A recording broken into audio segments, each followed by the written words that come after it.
अगर आप उन चीजों को खरीदते हैं जिनकी आपको जरूरत नहीं, तो जल्दी ही आपको वो चीजें भी बेचनी पड़ जाएंगी जिनकी आपको बहुत जरूरत थी।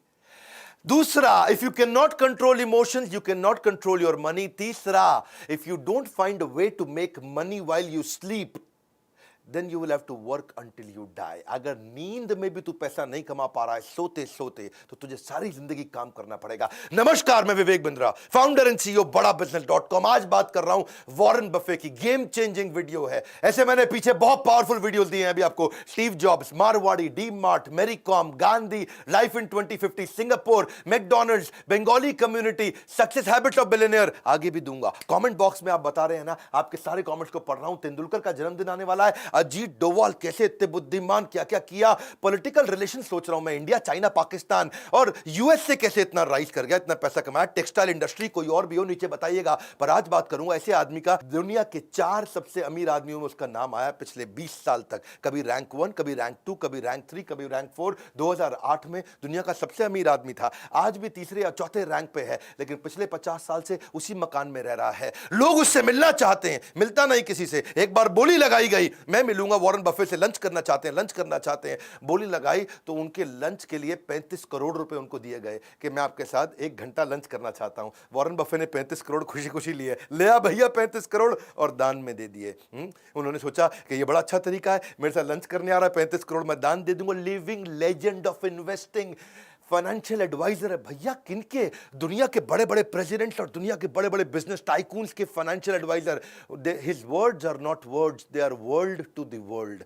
हिंदी में बोलूं क्या, उनके शब्द शब्द नहीं है, वो दुनिया के लिए पूरी दुनिया है। यानी कि वो कुछ भी बोल देते हैं भैया, गेम चेंज हो जाता है। 1970s की बात कर रहा हूं, 50 साल पहले भी वो जिस स्टॉक को खरीद लेते थे ना, उस स्टॉक का भाव अगले दिन 10% बढ़ जाता था। बात समझो। एक उसका नेब्रास्का वो स्टेट है सेंट्रल यूएस के अंदर, वहां पे उसका एक दोस्त हुआ करता था, वो बाद में माइक्रोसॉफ्ट ज्वाइन कर गया। कहानी बता रहा हूं, गेम चेंजिंग। माइक्रोसॉफ्ट ज्वाइन कर गया, माइक्रोसॉफ्ट में सीनियर लीडरशिप में था। नेब्रास्का के उस दोस्त ने एक बारी उससे पूछा, भैया वॉरेन बफे एक बात बता, तू माइक्रोसॉफ्ट में इन्वेस्ट नहीं करता, उसका स्टॉक नहीं खरीदता, तुझे क्या लगता है माइक्रोसॉफ्ट में कोई कमी रह गई है जो तू उसका स्टॉक नहीं खरीद रहा? उसने ईमेल लिखा वॉरेन बफे को। वो जिंदगी का पहला ईमेल, वॉरेन बफे ने उसको रिप्लाई किया। नेब्रास्का का उसका दोस्त था, तो उसने रिप्लाई करते वक्त बताया, मैं माइक्रोसॉफ्ट इसलिए नहीं लेता, बहुत सारे कारण लिख दिए।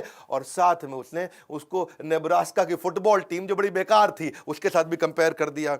अब वो मेल तो कर दिया, एक मेल किया था, लेकिन थोड़े दिन के बाद जो वहां की सरकार थी, यूएस गवर्नमेंट, उसने उस मेल को ट्रैक करके निकाल लिया। उन्होंने उस मेल को, प्राइवेट मेल को पढ़ा, और वो उनको लगा कि ओहो, इससे तो हमें माइक्रोसॉफ्ट के बारे में बहुत कुछ समझ में आ रहा है, वॉरेन बफे ने यह बात बोली है। वो मेल जाकर के बाद में वॉल स्ट्रीट जर्नल के अखबार में छप गई। इसको बहुत बुरा लगा, मेरी प्राइवेट ईमेल पहली बार लिखी थी और सरकार ने निकाल करके अखबार में छपवा दिया। वो दिन आखिरी दिन था उसका, उसके बाद उसने कभी किसी को मेल नहीं लिखा। उसको इस बात का दुख नहीं था कि मैंने माइक्रोसॉफ्ट की निंदा करी, उसको इस बात का दुख था कि मैं नेब्रास्का नाम के स्टेट में रहता हूं, और उसमें छोटा शहर है ओमाहा, लेकिन मैंने जो है नेब्रास्का की फुटबॉल टीम की बेइज्जती करी है, ऐसा ना हो जाए मुझे यहां से घर छोड़ना पड़ जाए। बहरहाल एनुअल लेटर जरूर लिखते हैं अपने सारे शेयर होल्डर को, और जो एनुअल लेटर लिख करके भेजते हैं अपने शेयर होल्डर्स को, जो अपने इन्वेस्टर्स हैं, जब ये उनको भेजते हैं तो पूरी यूनिवर्सिटीज बैठ करके उनके एनुअल लेटर को पढ़ती है, इनकी कही हुई बात को पढ़ा जाता है। यूनिवर्सिटी सिखाती है, अरे देख भाई वॉरेन बफे ने चिट्ठी लिखी, अरे क्या लिखा होगा इसके। 63 कंपनियां हैं आज वॉरेन बफे की। मेरा वीडियो देख लेना भैया, थोड़ी देर के अंदर मैं इतनी सारी लर्निंग देने वाला हूं। 63 कंपनीज वॉरेन बफे की। हर कंपनी के सीईओ को साल में एक चिट्ठी भेजता है, ना मिलता है ना फोन पे बात करता है। वॉरेन बफे साल में एक चिट्ठी भेज दी और उसमें लिख दिया, भैया तुम्हारा ये गोल है, तुम्हारा ये केपीआई है, ये तुम्हारे की परफॉर्मेंस इंडिकेटर, और ये तुम्हारे इस साल के गोल होने चाहिए, इसको अचीव करके दिखाओ। एक चिट्ठी भेजी, बस हड़कंप मच जाता है। कोई मिलता नहीं, कुछ बात नहीं करता। मीटिंग ले, क्योंकि उनकी आदत क्या, पढ़ते रहते हैं, 10-10 12-12 घंटे तो रोज पढ़ते हैं, कोई मीटिंग करते ही नहीं। वो हार्वर्ड बिजनेस स्कूल में पढ़ने गए थे, उनको रिजेक्ट कर दिया, उसको एडमिशन नहीं मिला वॉरेन बफे को हार्वर्ड बिजनेस स्कूल में। आज Harvard business school Warren Buffett की केस स्टडी सिखा रहा है सबको। आज बता रहा है भैया वॉरेन बफे इतना बड़ा कैसे होगा, उसको उस समय पढ़ने नहीं दिया था। आज एक बात समझ लेना, जो सबसे बड़े 100 अरबपति हैं दुनिया के, उनमें से 80% लोग खुद से अरबपति बने हैं, माँ बाप के पैसे से नहीं बने हैं। और वो बड़ी अच्छी एडवाइस भी देते हैं लोगों को, कहते हैं क्रेडिट कार्ड से दूर रहना, पैसे ने आदमी को नहीं बनाया, आदमी ने पैसे को बनाया, इसको याद रखना। और दूसरे के कहे अनुसार काम नहीं करना, अपनी बुद्धि से काम करना। बचपन में इनके खून के अंदर बिजनेस घुस गया। इनको पहले से ही पता था अमीर तो बहुत बनने वाला हूं। 6 साल की उम्र में रिसर्च करने चले गए दुकान के बाहर, अरे कौन सी कोल्ड ड्रिंक के ढक्कन ज्यादा है, बाहर जाके ढूंढने लगे, अरे इसका ढक्कन उसका ढक्कन, अलग अलग ढक्कन देखे उन्होंने। वहां जाकर रिसर्च में इनको समझ में आया सबसे ज्यादा कोल्ड ड्रिंक के ढक्कन बाहर कोका कोला के पड़े हैं। उससे उसने धंधा चालू कर दिया। 6 कैन कोका कोला के 25 सेंट में खरीदता था, 30 सेंट में बेचाता था, 25 सेंट में खरीदता था, 30 सेंट में बेचाता था।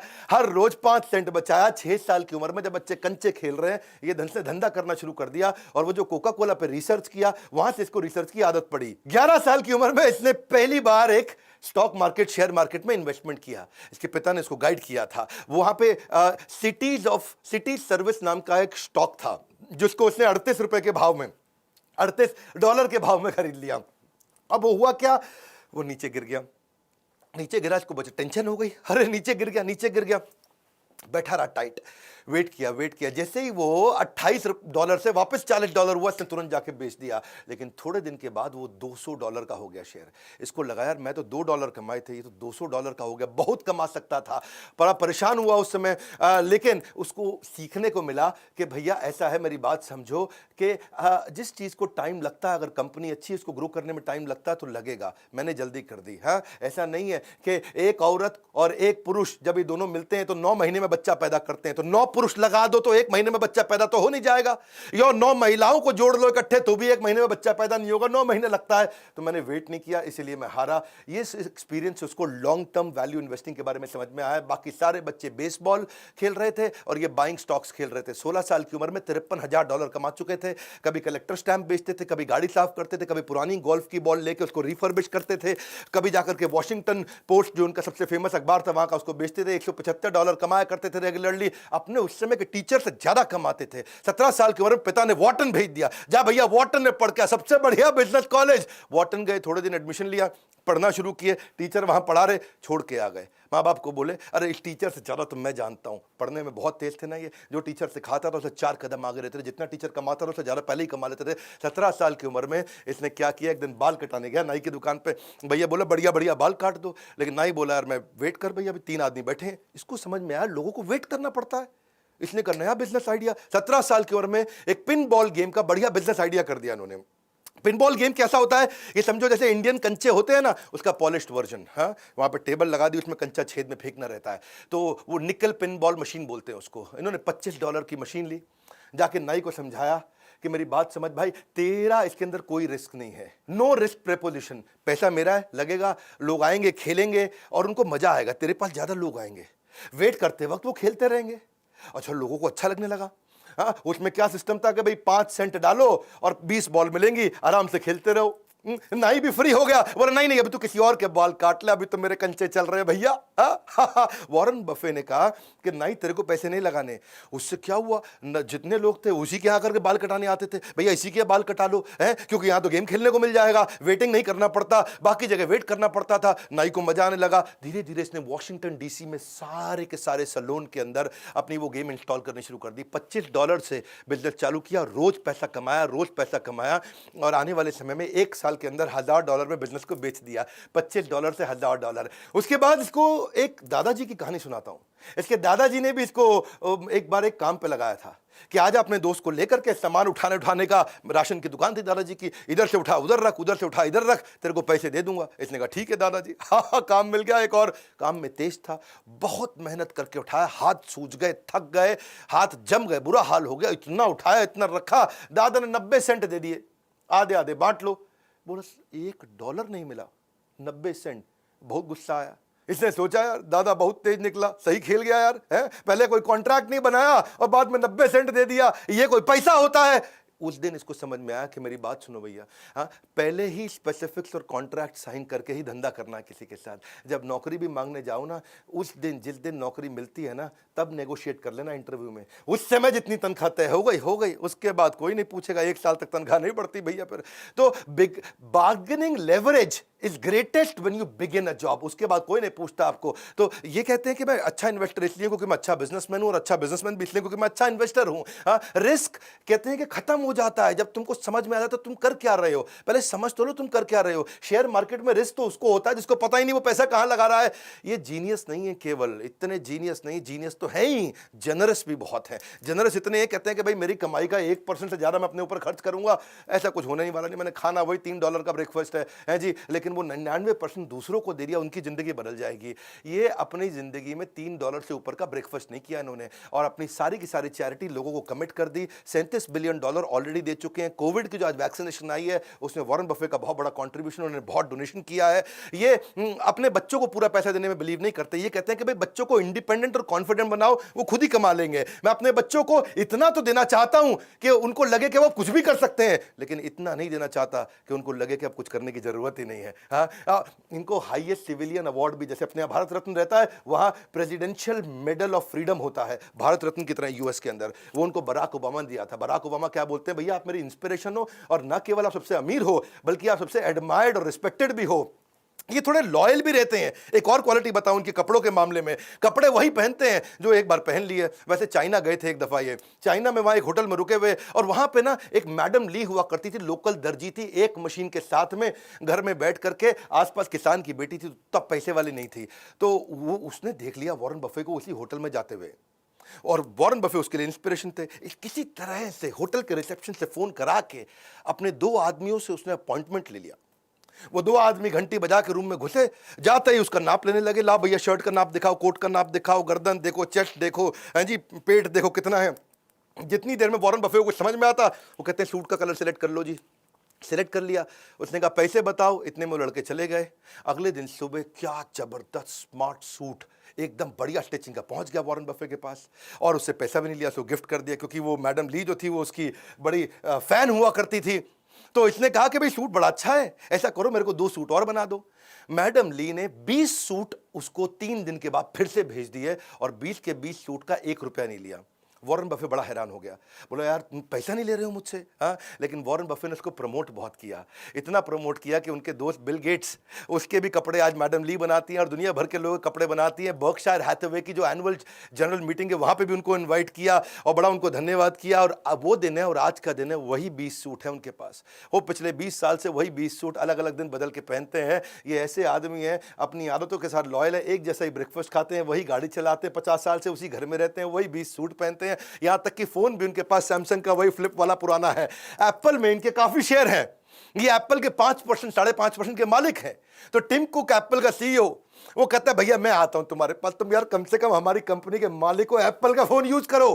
उनको एप्पल का फोन iPhone 11 रिसेंटली दिया उनको, ये लो भैया iPhone 11, इसको इस्तेमाल करो। वॉरेन बफे बोला ठीक है जी। उसमें उसने नया सिम डाल दिया, वो वाला चेंज नहीं किया, सैमसंग चल रहा है, वो नया सिम डाल दिया। टिम को कहता मैं सिखा दूंगा तुम्हें कैसे यूज करना है। बोला कोई जरूरत ही नहीं है, ये खाली फोन रिसीव करने के लिए रख लिया मैंने, इससे फोन कर लूंगा, रिसीव कर लूंगा, मैंने सीखना कुछ नहीं, इंटरनेट तो मैं वैसे नहीं चलाता। उसी तरीके से चलते हैं। लॉयल्टी कहते हैं कि एक्सपेंसिव गिफ्ट है, मैं जिसके साथ लॉयल हो जाता हूं उसका हो जाता हूं। Do not expect it from cheap people. 91 के हो जाएंगे अभी अगस्त में, लेकिन एनर्जी ऐसी है उनके अंदर, है जी, बच्चों की तरह बातचीत करते, इतना एक्साइटेड रहते हैं हर समय। और किसी ने उनसे पूछा भैया आप इतने एनर्जेटिक कैसे रहते हो, बर्गर भी खाते हो, आइसक्रीम भी खाते हो, 91 की उम्र में, 91 रनिंग चल रहा है। बिल गेट्स तो कहते हैं इनके पास 30 साल की उम्र के लड़के की शार्पनेस है, 10 साल के लड़के की उम्र की मुस्कुराहट, ऐसा मिस्चीवियस स्माइल है, और 6 साल के बच्चे की खाने पीने की आदतें हैं। हाँ, ये क्या कहते हैं, 6 साल के बच्चे का डेथ रेट सबसे कम है, तो उसी की तरह खाओ, मजे मारो, कोई दिक्कत नहीं, मेंटली एकदम फिट, और रोज आधा घंटा वर्कआउट पक्का करना है इनको। बिल गेट्स के साथ बड़ी दोस्ती हो गई इनकी, वो उसकी तो बड़ी जबरदस्त कहानी है। बिल गेट्स की जो माँ थी ना, मैरी गेट्स ने अपने घर पे एक इवेंट रखा था, उस घर में किसी को बुलाया, तो उसने फोन पे बोल दिया मेरा दोस्त है वॉरेन बफे, उसको लेके आ रहा हूं। मैरी ने बोला ठीक है ले आओ, कोई बात नहीं। अच्छा, दोस्त लगा हुआ था वॉरेन बफे को समझाने में, तुझे बिल गेट्स से मिलवाऊंगा। वो बोला यार बिल गेट्स IT का आदमी, इससे कौन बात करेगा। अच्छा, मां लगी हुई इधर, तुझे वॉरेन बफे से मिलवाऊंगी। वो कह रहा है यार ये तो खाली पी रेशियो डिस्कस करेगा, फाइनेंशियल स्टेटमेंट डिस्कस करेगा, मैं IT का हूं, हमारी बनेगी नहीं, ये दोनों एकदम अलग आदमी है।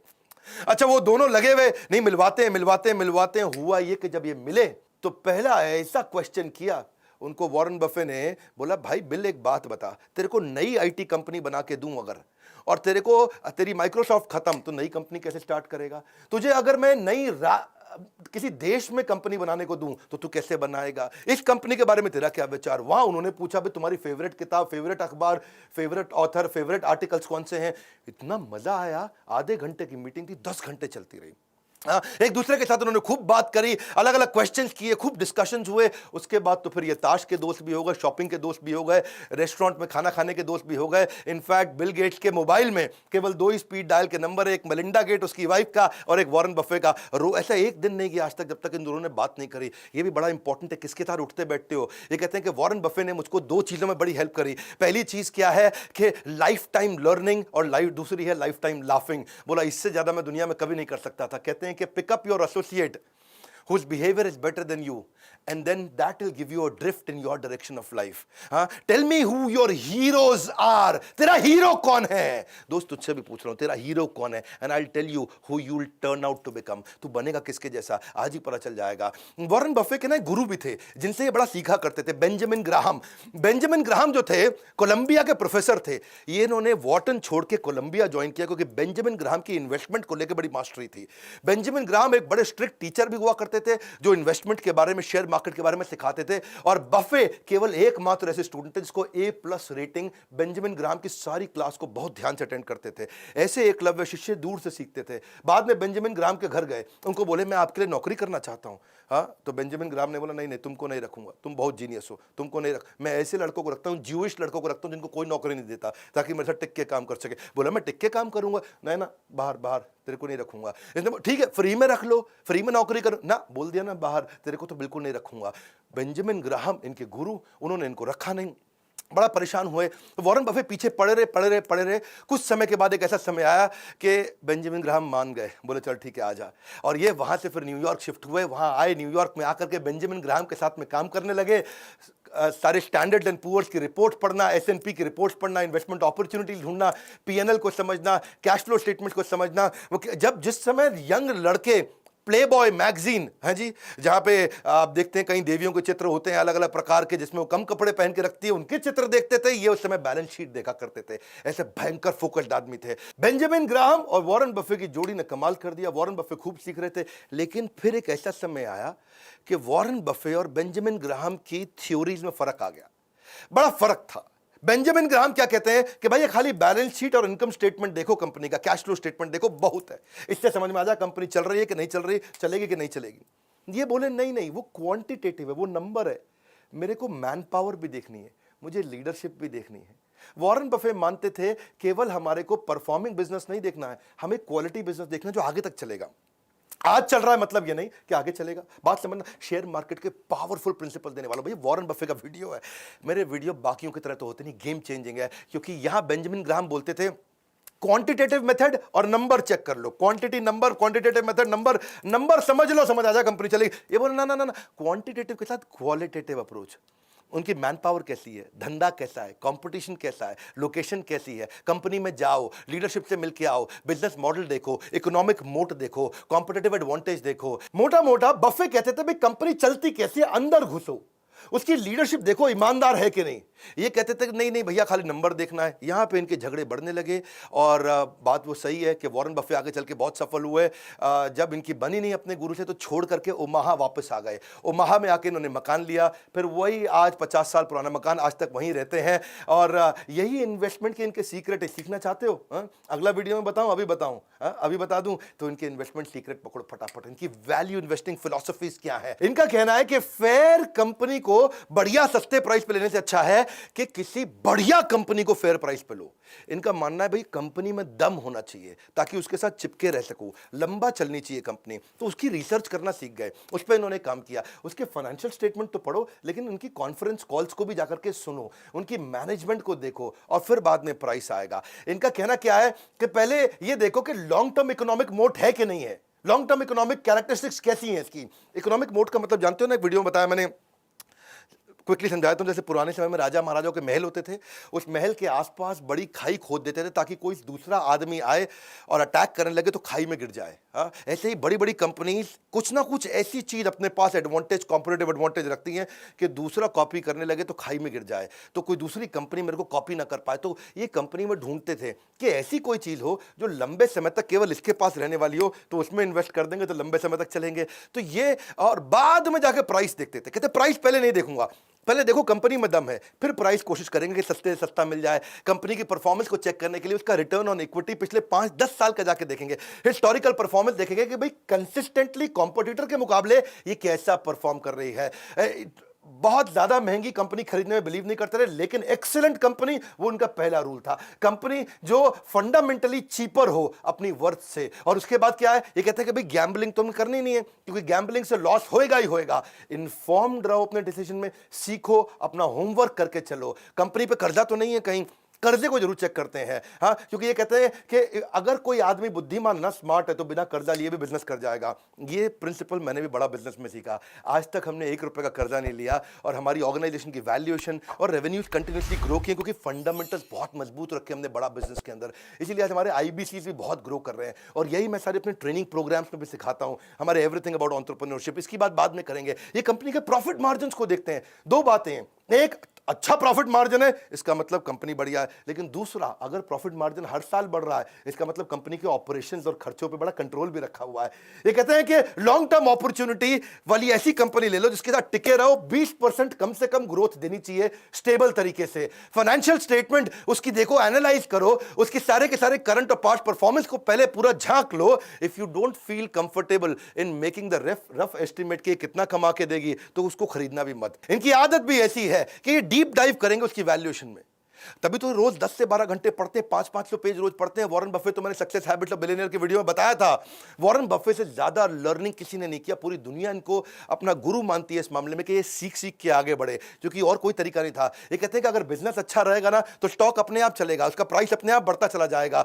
ऐसे खरीदो स्टॉक को जैसे अपना मकान खरीद रहे हो, जैसे किसी के साथ शादी करने वाले हो। जब आप शादी कर लेते हो तो रोज रोज शादी तोड़ते नहीं, रोज रोज नहीं तोड़ते। तो ऐसे ही कहते हैं कि रोज रोज स्टॉक नहीं बदलना चाहिए, इनको प्रेम है इस काम से। और ये स्टीव जॉब्स की तरह ये भी ये बोलते हैं, success comes to those who love doing what they are doing. और ये एक बात और है कि कहते हैं कि बार बार स्टॉक अगर बेचोगे ना, जल्दी जल्दी खरीदोगे बेचोगे, तो उसके ऊपर टैक्स भी आपको देना पड़ जाएगा, उसकी ट्रेडिंग कमीशन भी देनी पड़ेंगी, तो उस पर भी पैसा बचाना चाहिए। और अगर आप किसी स्टॉक को खरीदने में 10 साल के लिए, कितने साल के लिए, 10 साल के लिए अगर आप कॉन्फिडेंट नहीं हो, तो स्टॉक को खरीदने की जरूरत नहीं है। 10 मिनट भी ऐसे स्टॉक को रखना मत।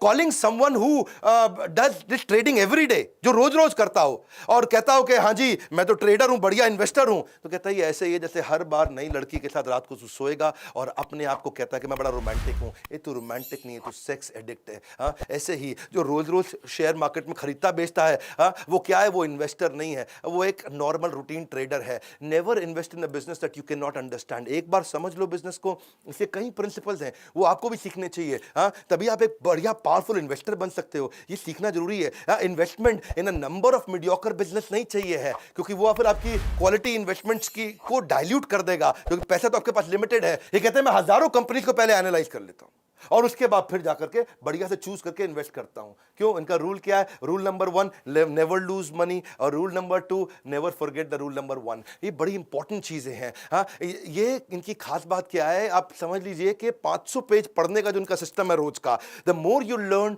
मोर यू अर्न, ये प्रिंसिपल है। Best investment that you can make is investment on your own self. ये वॉरेन बफे का कोट है। हमने भी इसीलिए एक नया कॉम्बो तैयार किया आपके लिए। अगर आपने वीडियो पूरा देखा है तो मतलब आपका इन्वेस्टमेंट में, ग्रोथ में, पैसा कमाने में, पैसिव इनकम में इंटरेस्ट है। तो हमने कुछ नए कोर्सेज जो लॉन्च किए थे, उसका इंट्रोडक्शन जल्दी दे देता हूं आपको। गोल based financial planning, stock market, personal finance, mutual fund, finance for non finance, debt management, working capital, passive income, angel investing और रिस्क मैनेजमेंट, यानी कि 7 प्रकार के फाइनेंशियल रिस्क होते हैं। इसका कॉम्बो हमने सारे कोर्सेज अवेलेबल कर दिए। आज 40 से ज्यादा ज़्यादा कोर्सेज लॉन्च कर चुके हैं। हर महीने 10 नए कोर्स लॉन्च कर रहे हैं। अगर आप IBC हैं, ये सारे कोर्सेज फ्री हैं। अगर आप लाइफ टाइम मेंबर हैं, ये सारे कोर्सेज फ्री हैं। अगर आप ये नहीं हैं तो ये बोर्ड लाइन नंबर है। आप फोन करके पता करिए आपके बिजनेस में, अगर आप रिटेलर हैं तो कौन से नए कोर्स आपको काम आएंगे, अगर आप मैन्युफैक्चरर हैं कौन से काम आएंगे, स्टार्टअप है तो कौन से। हर एक एरिया के लिए, हर इंडस्ट्री के लिए देश के सारे बिलियनियर्स और इंडस्ट्री एक्सपर्ट्स के साथ मिलकर के आपके लर्निंग प्रोग्राम बना दिए और इतना कॉस्ट इफेक्टिव कर दिया कि game changer. Board line number, इस नंबर को सेव कर लो, कभी भी काम आएगा। आपका लाइफ लाइन है, केवल बोर्ड लाइन नहीं है। तो लाइक करके उत्साह बढ़ाइए ना यार। फ्री में इतने पावरफुल वीडियोस देते हैं, एक के बाद एक देते जा रहे हैं। मेरा समय जाता है इसके अंदर, फ्री में कंटेंट दे रहा हूं कंटिन्यूअसली। कमेंट बॉक्स में बताइए अगला वीडियो कौन सा देखेंगे। इस वीडियो को शेयर करिए, लर्निंग इंस्पायरिंग है बहुत। हाँ, if he can do you can too. अगर ये कर सकते तो आप क्यों नहीं कर सकते। वीडियो को शेयर करने के लिए, हमारे चैनल पे हर बार वापस आने के लिए, वर्ल्ड का नंबर 1 एंटरप्रेन्योरियल यूट्यूब चैनल बनाने के लिए, पता है ना, कोई नहीं है टक्कर में, पड़े हो किस चक्कर में। विनम्रता के साथ आप सबका हाथ जोड़ के मुस्कुराहट से बहुत बहुत धन्यवाद।